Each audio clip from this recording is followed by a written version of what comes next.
I thank the member and I call the member for Ryde. Thank you, Speaker. And I rise to oppose the City of Sydney Amendment Bill 2023, which seeks to remove special provisions that apply to elections for the Council of the City of Sydney, to dissolve the Central Sydney Traffic and Transport Committee, and remove provisions relating to the committee and for related purposes. And I've been a little bit surprised to listen to the number of incumbent and former Labor councillors stand up and speak against this bill, because no doubt they would have experienced in their communities the great disparity that exists between residential voters and business stakeholders when it comes to representation. One of the things that I've found in my experience as a mayor is that one of the regular complainants or recommender of suggestions and ideas for the community comes from our business community.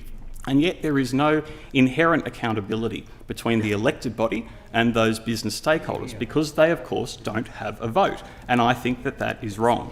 Now, at the outset, I should be clear that I have no issue with the proposed changes to the Traffic Committee component of this bill.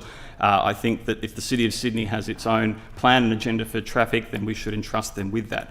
But I have strong reservations about the unwinding of the enfranchising of businesses in the City of Sydney, who, I should note, overwhelmingly make up the majority of ratepayer revenue collected by that council. I don't understand how we can take away a voice when they are so responsible for financing so many of the initiatives, programs and agenda of that council and its community. Now, I was hopeful that upon the election of a new government, we would have some new vision for the local government sector, to reform many of the council's financial challenges that exist around this state, particularly after COVID, and particularly given the economic climate that we are in. But that's not been the case. I was hoping for real and substantial reform to some of the archaic stormwater infrastructure restrictions that currently burden so many councils, and yet that is not the case. I was hoping for real planning reform that might actually address so many of the issues that the government speaks about each day in this place, and yet that has not been the case. And I was hoping that we might be able to consider removing some of the inherent conflicts of interest that exist when incumbent mayors seek election to higher office, and yet that has not been the focus either, Mr. Speaker. What we are seeing is a vision, but that a vision that is fixated once again on the rear view mirror. We are going backwards, not forwards, with our reform, and I think that is wrong. So the real question that underpins this debate, Mr. Speaker, is what is wrong with enfranchising local businesses, especially in such a strategically significant geographic region as the Sydney CBD. Businesses play such an important role in local communities and are arguably disenfranchised in other LGAs for not having a vote or a voice at the table. Some progressive councils might embark upon economic development business committees and work with business chambers in order to give that voice, but that is entirely incumbent upon the councillors, its mayors and its staff to take those proactive steps. It is not ingrained in the function of the democratic process, and I don't think that that is right.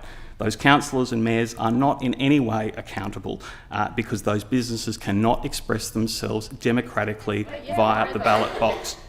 So one of the big issues that impacts the electoral participation, of course, is the eligibility of participants to actually feature on the electoral roll. And that was what the purpose of this original bill was all about, automatically enrolling those businesses so that they could participate with ease. And this is not a foreign concept. This is not unusual in any way. In fact, the Federal Direct Enrolment and Update program that exists by the Australian Electoral Commission sees many young people in particular enrolled for the first time, provided they meet a series of identification prerequisites. And I think that's a good thing. That encourages more people to be featured on the electoral roll so that they can turn up and vote, because as those opposite have rightly articulated, there are people who don't have a great interest or focus on the electoral process but are still just as entitled to a vote as everybody else, and that program addresses that. So they shouldn't be scared about automatic enrolment. I think that is a good thing. And I think that given the global nature of the Sydney CBD, it seems very strange that only a relatively small number of residents that reside in that LGA are able to determine the agenda and direction of a place that is so intrinsically linked to the business activity, employment and economic growth, not just of that local community, but of the entire state of New South Wales and indeed many global organisations around the world.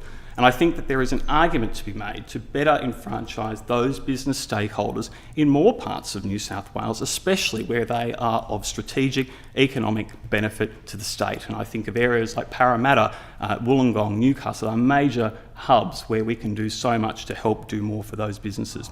I fully reject the notion put by those opposite that this bill somehow forces businesses to be political, Mr Speaker. Nobody forces these businesses to reveal their vote or participate in any way in the campaign process. They merely cast a secret ballot, a solemn responsibility that we already entrust upon all adult citizens, regardless of their interest, education level, their culture, gender, age, or the level of political involvement they choose to have. The government have also likened these laws to some sort of a gerrymander and seem to suggest that a business vote somehow equates to a Liberal vote. Now, as the member for Sydney eloquently pointed out, this was not the case with the Lord Mayor of Sydney, Clover Moore, and I cast no aspersions on her for that success. A business vote is not a Liberal vote, but a business vote, I think, is a valid voice that should be listened to.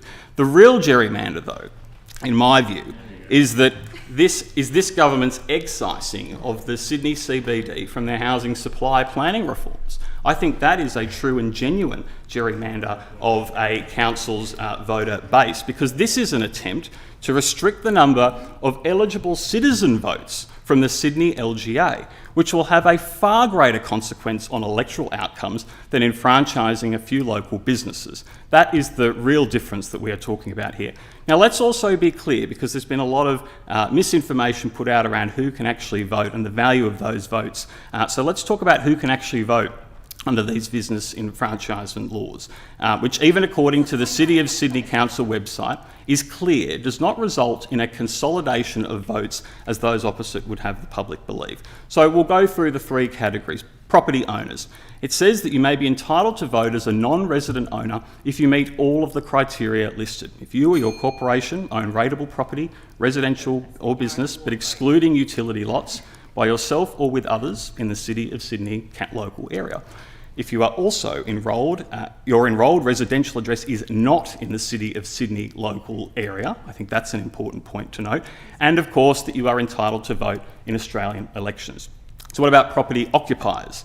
It says on the City of Sydney's own website that you may be entitled to vote as a non-resident occupier if you meet, again, all of the criteria listed.